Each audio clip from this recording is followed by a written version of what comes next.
So it was originally a 1990 Golf GTI big bumper, which is like the facelift version, and the customer asked us to make it four-wheel drive, and if I remember right, he just said four-wheel drive and powerful enough that it scares the crap out of me.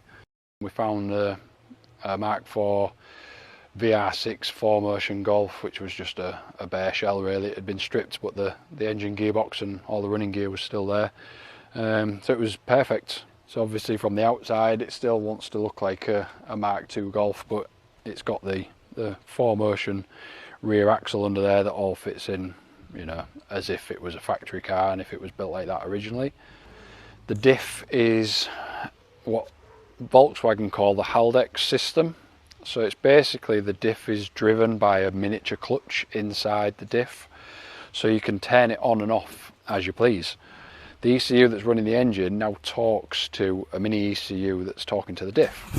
So any signals that the ECU sees, like throttle input and boost input, gets transmitted to the diff, and you have a little app in your phone which you can basically map the diff to work however you want it.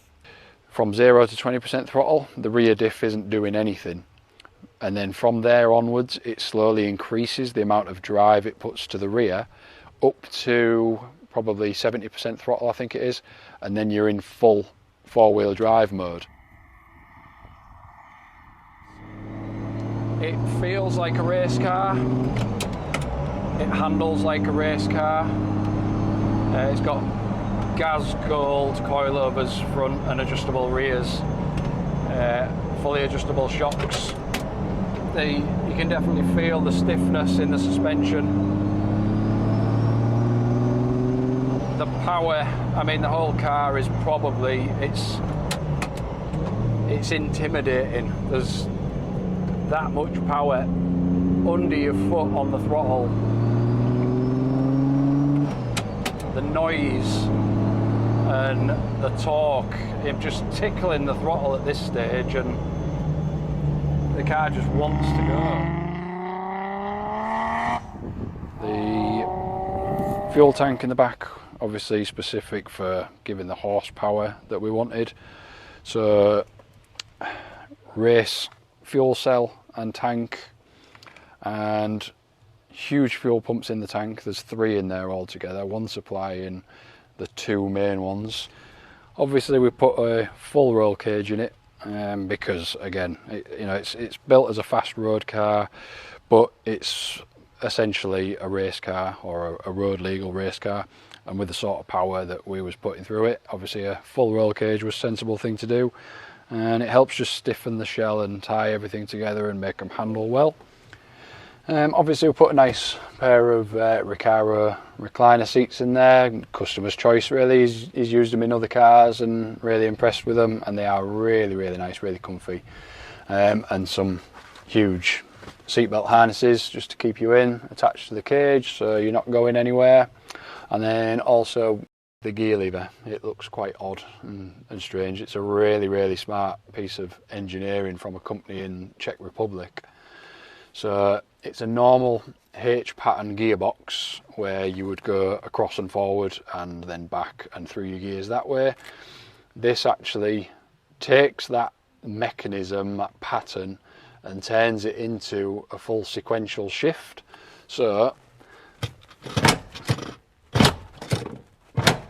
that's 3rd gear. And then also it did have a sunroof originally, but because they're heavy and they leak, we chopped it out and put a full carbon skin roof on top.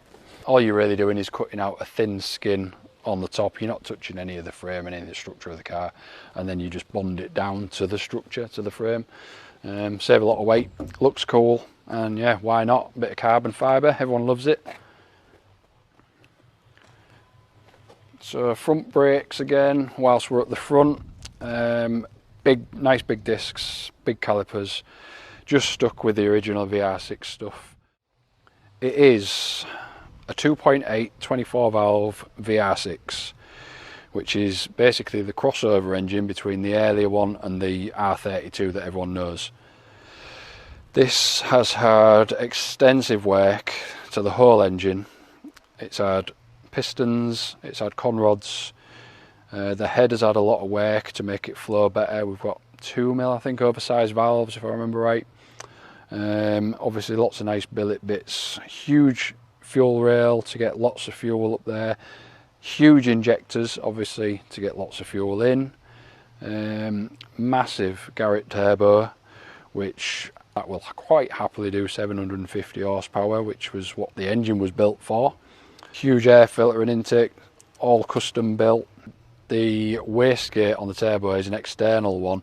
Rather than piping it into the exhaust downpipe, we've actually just made it a screamer pipe. It goes straight out onto the floor underneath, and it'll definitely shoot flames out of there when the turbo's on full chat. You don't want to be underneath that when it goes.